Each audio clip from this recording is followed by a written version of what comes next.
Inilunsad ng Department of Social Welfare and Development ang emergency cash transfer payout para sa mga pamilyang apektado ng Tropical Storm Bashang sa Barangay Tubod. Samantala, agad naman nagpaabot ng tulong ang DSWD sa mga nasunugan sa Intramuros, Maynila.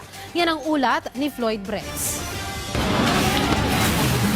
Agad nagbigay tulong ang Department of Social Welfare and Development sa mga pamilyang nasunugan sa Intramuros, Manila.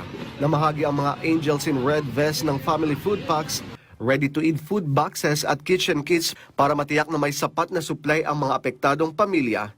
Patuloy namang nagsasagawa ng assessment ang mga social worker ng DSWD para matukoy ang iba pang pangangailangan ng mga biktima ng sunog.